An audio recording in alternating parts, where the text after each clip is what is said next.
Hello, today I'm going to be showing you the basics of Pivot Animator 4.2.7. We'll be going over the buttons, the file, and the stick figure. So, we're going to be going over the buttons. So, firstly, we have this X button here. What this does is this will delete the existing figure that you've selected on the stage. Pretty simple, right? Then we've got the pencil here. What this does is you can edit your very own figure, or create your own figure, with the selected figure on the stage. That's a lot of figures, but we'll explain that later. We have this button here called center figure. What this does is that when you've got a stick figure, or stick man here, or whatever you want, if you click this button, it will take it back to the center of the stage.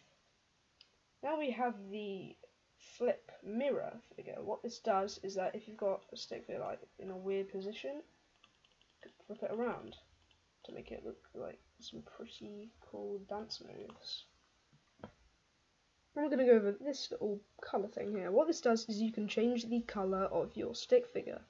I'm going to go for a purple colour, or a purple stick figure now. Then we have this button here. I can't really select that because I haven't got another stick figure. We'll be going over that soon. Then we have this button here. What this does is this puts a stick figure in front of another stick figure.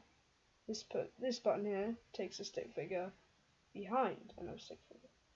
Then we have copy figure. What this does is that you can copy your figure and then you can paste it just like so.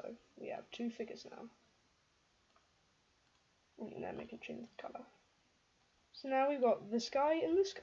Now we're going to go over these buttons. So now that this button is visible, what this does is this joins another figure to another figure. So he can create some pretty creative stuff. I'll disconnect him.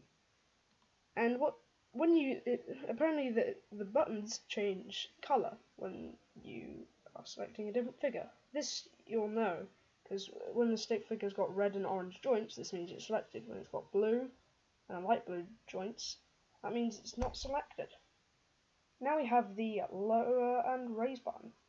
So currently the stick figure is lowered. If I raise it, it goes in front of the other stick figure. When I lower it, it goes behind the stick figure. And you can also use the arrow keys to move the stick figure's joints. Now we're going to go over the animation things. So we've got add figure here. When you've got other figures, you can add your very own figures. But if you've just got one figure, you can add even more. Background. When it says no backgrounds have been loaded, it doesn't mean that your Pivot Animator is broken. We will be going over how to get backgrounds very soon. Now we have loop. So what loop does is that it basically loops your animation in a big loop. If you untick it, it only goes on once. Then we have these here. This speeds up your animation to make it nice and smooth. If you're making a good animation, you can do it. And we've got the stop and play buttons. This plays an animation, and this stops an animation.